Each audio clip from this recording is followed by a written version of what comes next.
quality content wins now. You Yeah. can't hack the system. I think you just have to crack on, believe in yourself and go and do it. Your ability to be agile has never been more important. The right thing to do to say goodbye to a customer is usually because...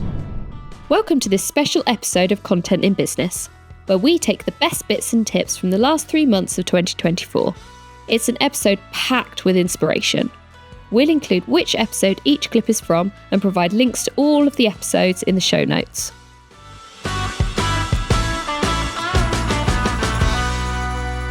Marketing is hard. Even in myself as a business owner, the hardest part, even as a marketing agency, is marketing ourselves. Doing marketing is difficult. It is challenging. It's the bit that normally gets done last because you focus on the operational sides of your business, the functional sides. No business exists without marketing, because without customers, you have nothing. Whether you're selling a service or a product, you always need new customers. And the biggest key for me is about showing consistency. So we'll be showing up every week with a podcast, with content, and we'll be demonstrating to you as we grow how being consistent, being brave, being courageous, and putting yourself in front of cameras as required, talking openly, giving value will really resonate with people. It's a bit like I spoke to you, didn't I? It's about a really heavy wheel. We're just starting pushing it today, but that wheel will get lighter and it will gain momentum as we keep going. And that is what will help all of you succeed. So you don't want a business that you sell something, but you have to convince them that they have the need. You want to go after people that have the need in the first place and know they have the need, because it just makes it 100 times harder. So, yeah. The opportunity with those people is to find a way to make them aware of the need. Again, I work with people that are, that safety companies, for instance, and you mention this safety product to someone and they groan, but obviously if there was a government incentive to raise awareness of the dangers of the consequences of not having this product, it's suddenly, you can start to flip the switch in people's mind to start thinking, actually, I do need to care about this, But of course, that's a longer burn. That's a slower process. That's investment that sometimes you can't even make. It needs to be the government or something like that, driving awareness and things like that. All of the cars have safety features and all of the, the law says do this and don't do this, but the government still have to put out the adverts and collateral and everything to talk about being safe on the roads and not doing certain things when you're controlling a vehicle and all those things, Yeah. I mean, I find as well, I can't think of an example right now, but there's also been these so-called new government initiatives that come out and now you have to do this and that, but people don't do it. There's nothing backing it up. They just say, you have to do this. They don't actually follow it up and make sure you've done it. I mean, it's as simple as people on their phones and cars. They're not proactively checking that people are not using their phones in their cars, for example, and there's other examples, but there's no, it's just like, here's a document. These are the checklists that you have to do. But there's no follow-up or anything like that to make sure that people... So I've noticed that definitely over the last few years, that these schemes come out and then people try and jump on the back of them and go, oh, the government's saying this, you have to do this. Like GDPR. GDPR is a prime example. Yeah. We all thought, oh, great, we're not going to get any spam. Yeah, well, that didn't make any difference at all. Yeah. Yeah. Do you remember the dark days of SEO where you could say... I remember this quite vividly. I mean, this showing my age, when I think Britney Spears was the most searched term in Google at the time, and people would create pages with the word Britney Spears in white on white as an image, and there'd be Britney Spears, because they thought that was a hack. Hacks don't work anymore. Yeah. The platforms, I'm sure they're applying AI into their platforms as well in terms of how Google work, but they will be quality content wins now. You can't hack the system by putting the right keywords. What you think the right keywords are on the right pages and the right frequency, that just doesn't work anymore. Well, you know what? People started to think that those hacks didn't exist anymore. But actually, what has been existing is still hacks in a way. Instead of putting Britney Spears over and over again in the footer or the bottom of the page, white on white, hidden away like that, search engines clocked on and they started to push pages down that did that. So people said, oh, I guess we've got to actually write this content. But they've effectively done the same thing, is that they will say, here is an article about Britney Spears. Britney Spears does this, and Britney Spears is this age, and Britney Spears is, and it's just Britney Spears over and over and over again. And then even when the search engine says, okay, you're still doing the same thing, you're just saying Britney Spears a load across your page, there started to be like a sweet spot. Yeah. So this, again, the hack's still going on. This sweet spot of people going, okay, well, it's got to be, 70% of the page has got to have the keywords on, or something like that. Still hacks of a sort. And what it means is that you might have great content and you're using the keyword frequency rule. And then there's another website or a competitor or whatever that's got poor content and they just using the same tactics as you. So how do you stand out from the poor website when you know that your content is better? It all will come down to, have you answered the question that the person searching on the likes of Google was looking for? If you do that, you win. And we're going to also give some advice on what that sort of content should be. So Google have recently released their helpful content update. And what that does is it's AI powered.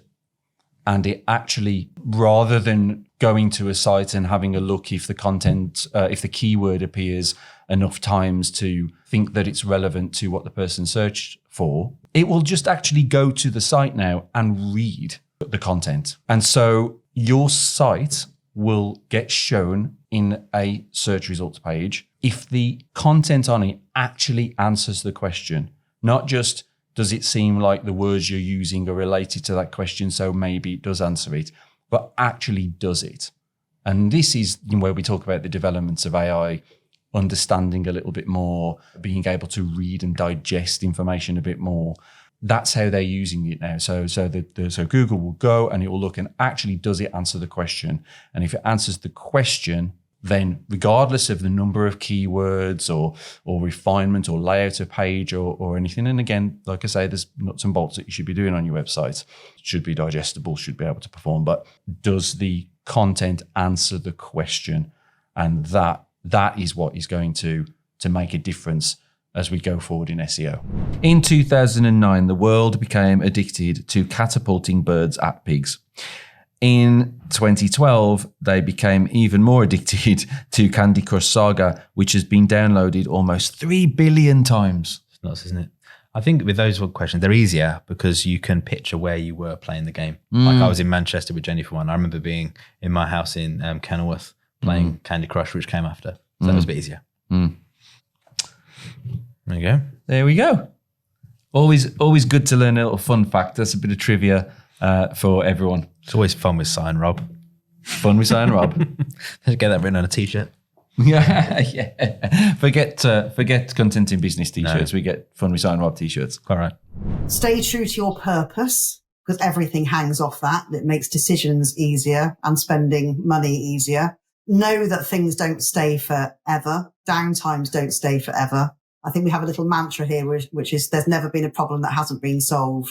Anything in our lives, in work, if you think about it, we're still there. Somehow we solved the problem.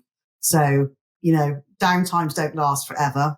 Thirdly, I think your ability to be agile has never been more important. I think we're in a changeable world. That's not going to, as technology is advanced, we're all having to play catch up all the time.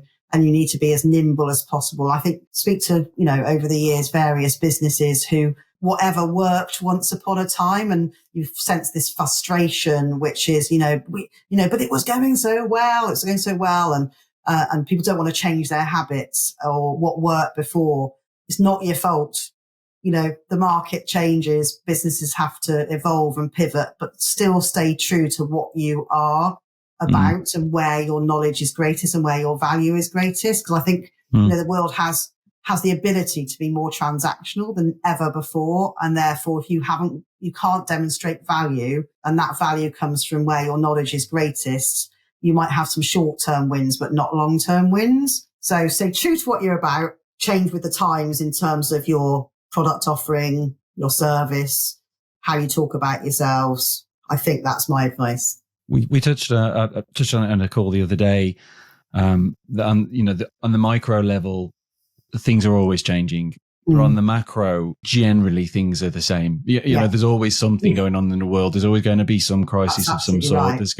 There's going to be challenges. Yeah. Costs will increase. Yeah. You know, there's always the same story. If you can be wise enough and have a good enough vision and a strong purpose, like you said. I think you're right. I think when it comes to recruitment, for example, I really haven't kind of disappeared down the AI. You know, I haven't done loads of research on it because fundamentally it's still about people, you know, and we're massive believers in, you know, if clients worry that people are movable, dynamic objects and that's what the risk is for them, really you need people to be talking to these changeable people. And, you know, I read something scary a couple of weeks ago that I don't know what AI platform it is or is going to be or whether it exists or it's in the future or whatever, but saying that candidates will be able to, or job seekers will be able to put a criteria into whatever piece of tech, which will basically then go and identify all the jobs and opportunities out there and just fire a CV off without you having to do anything. Oh my God. Now, don't get me wrong. Easy for a job seeker. I have to do things once and then something's doing it for me.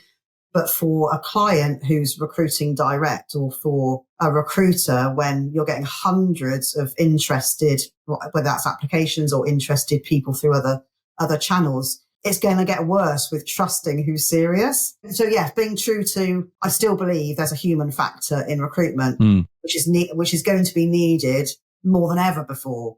I'm not against automation for things, you know, in terms of back end process and things like that. But a bit of, I guess, with you in the creative industry, you know, there's still a place for creativity without AI, although you have to embrace AI in other areas where it's going to be cost efficient for your business. So I think one element that's very misunderstood is how YouTube has become more of a B2B platform. Well, when I say B2B platform, it's still where people go primarily for lots of their sort of entertainment, you know, watch their favorite YouTubers and the like. But in a recent study, it actually showed that YouTube Shorts after LinkedIn are the best place for B2B content. And it's not something you'd necessarily associate with YouTube, but the fact that you can post like a social media platform, there is Shorts now. They've clearly seen that they can own long form, short form, the whole conversation. And if you can hook somebody within YouTube with a short, to be so close to then showing them your YouTube video where probably your hero content lives is a really, really powerful tool. And obviously Google, being Google as they know, can then use that from an advertising perspective, the retargeting and so on and so on. Google are making some very clever moves very quietly. They're not really promoting shorts, but people in the know in the content space have been talking about YouTube shorts are kind of an undiscovered little almost hack at this stage. So few people are using them. What a tool available to businesses and individuals trying to grow their audience. The thing with YouTube is there's, as opposed to the other social platforms, it's an intent thing, isn't it, with YouTube? When people are on YouTube, they usually have the intention of finding out something. You know, people use it as a search engine.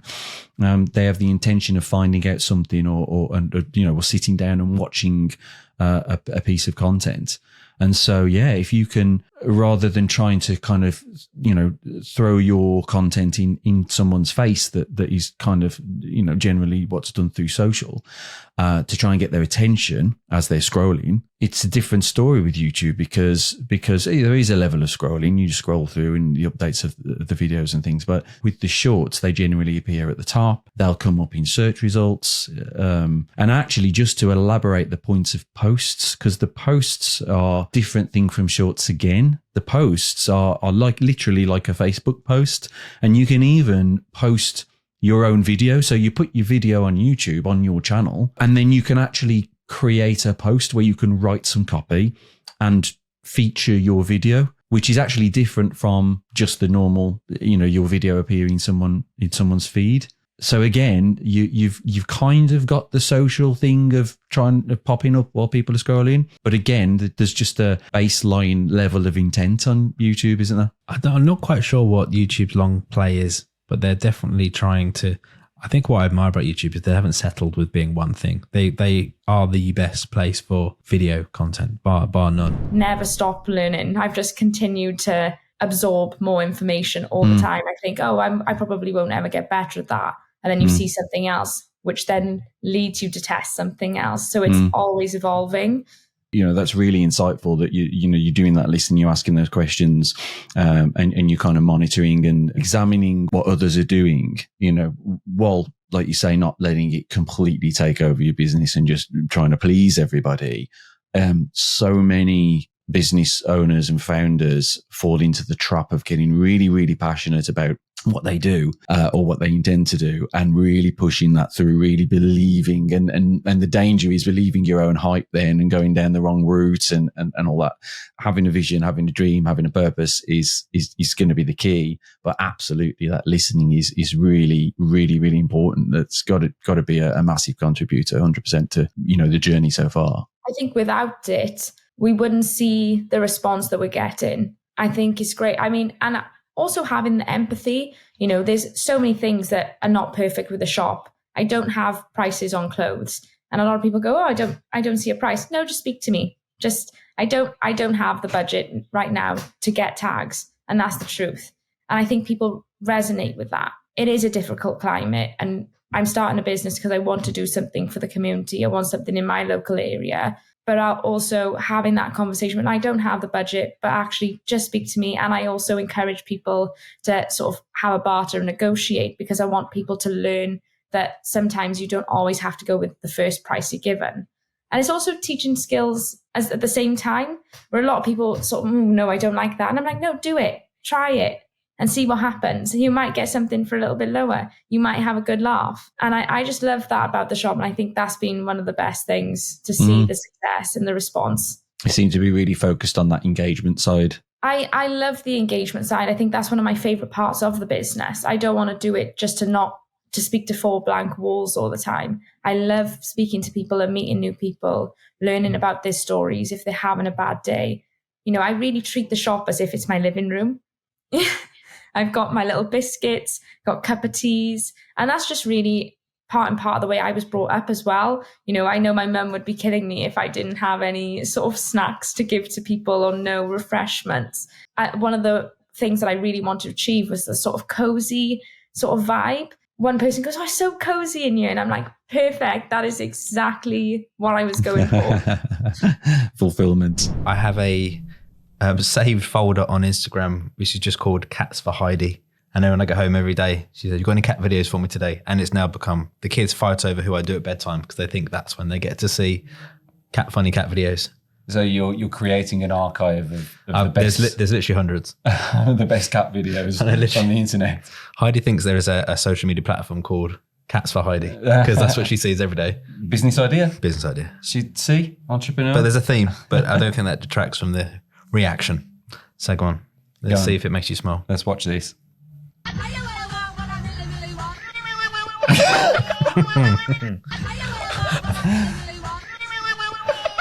Right. Yeah. So the thing is, I've seen my reaction will be less because I've seen that 5 times a night. That's the same for me as well. The same for me. So if for those listening, it's a cat. I don't even know what the cats do. It's sort of duetting with a girl singing a bit of Spice Girls. We've got to put it on again. I'm sorry. We got to put it on again. I don't know. I don't know what makes a cat make that noise. That's the bit that worries me. Because it's not a normal cat reaction. His head's going all over the place. You can't quite see what he's what he's looking at. But that is, I got a tear in my eye. Good. There you go. That was the reaction I was looking for. And I'm already butts tears. That is excellent.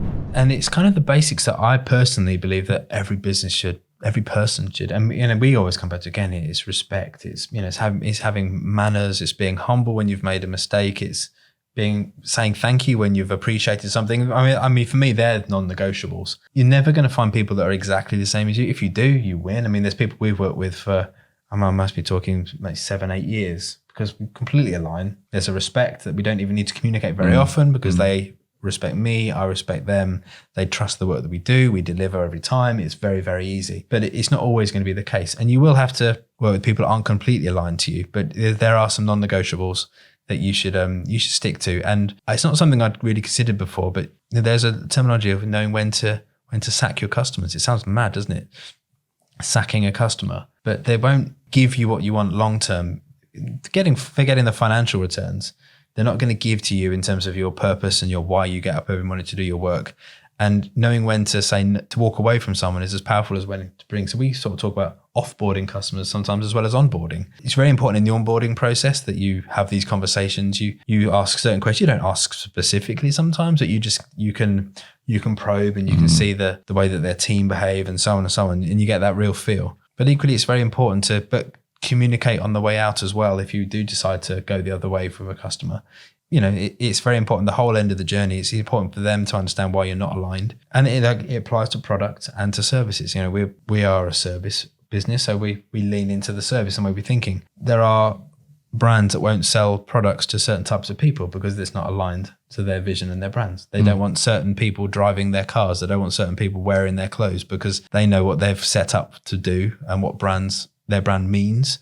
And they would see that it goes against their ethics to see a certain person, a certain even like nationality. If there's there's certain instances where you look at this is going really high. If you look at like weapons trade and all sorts of things, if you're selling weapons to a certain country to protect them, so you could look at what's going on in the world at the moment. You might support Ukraine with weapons, but you wouldn't then support the other side of that bar. You wouldn't then sell the same weapons to Russia in this instance that you don't feel. And it goes up to that sort of level.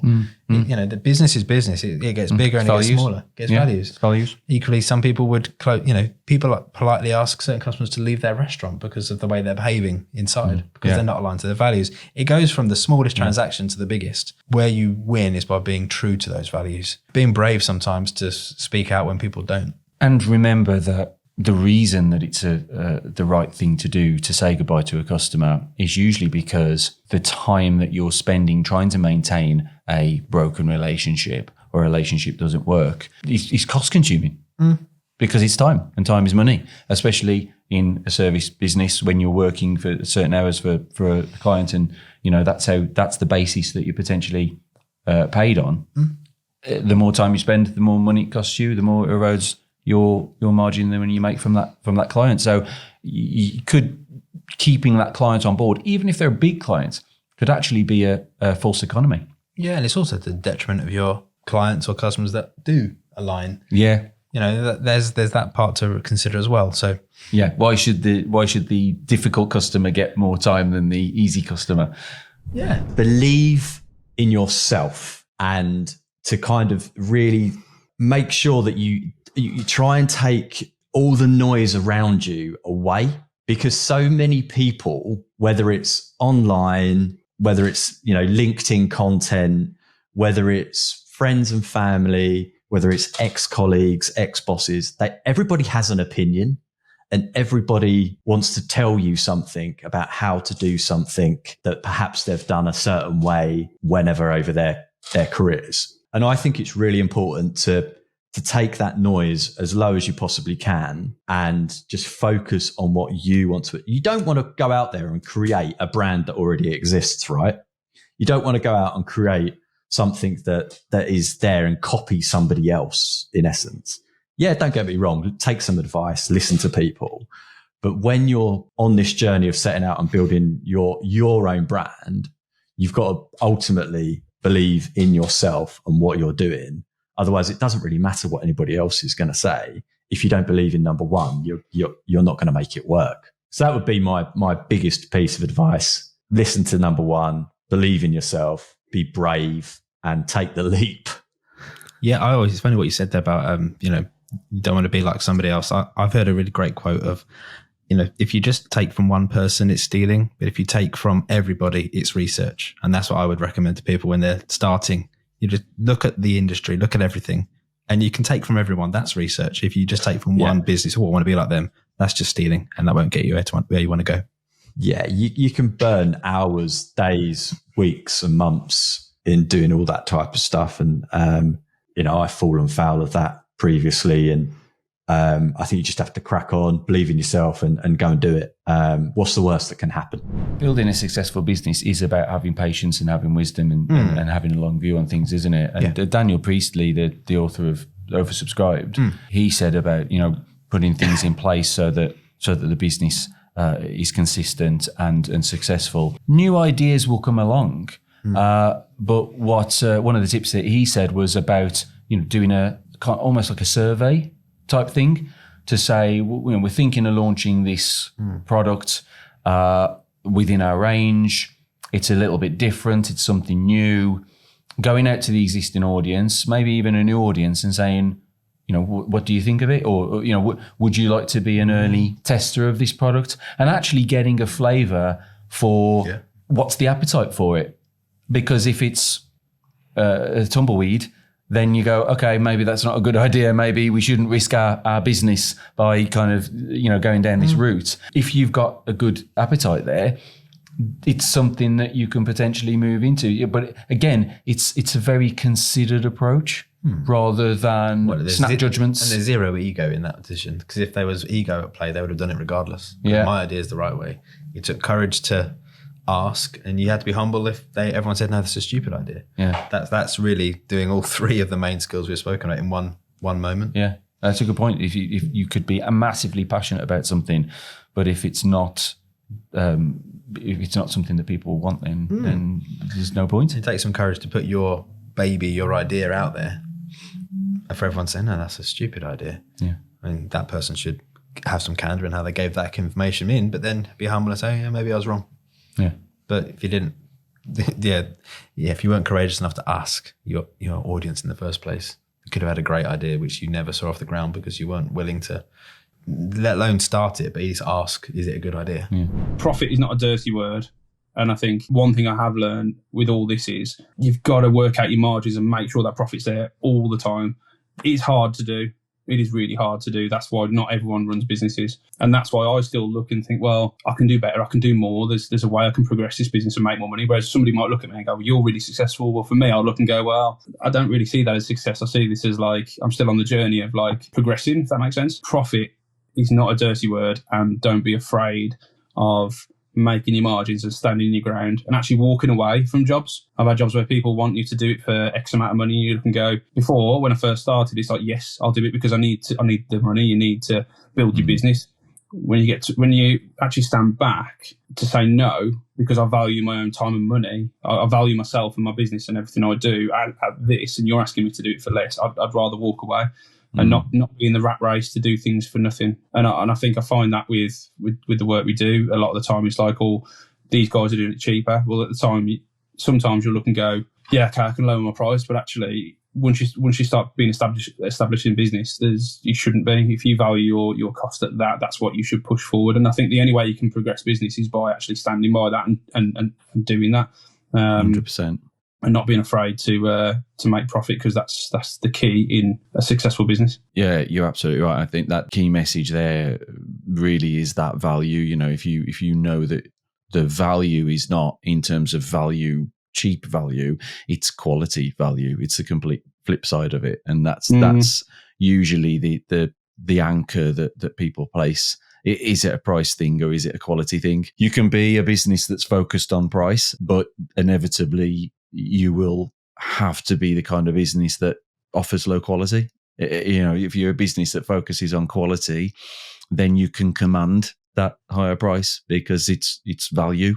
It's the value in the quality that people are paying for. I think that's the key thing. It's making sure the quality is there no matter what, and being prepared yourself to take the hit, because sometimes if it's not right, you've got to, in business, you've got to take that hit to make sure it's right, because you do a crappy job for one client, you're only as good as your last job.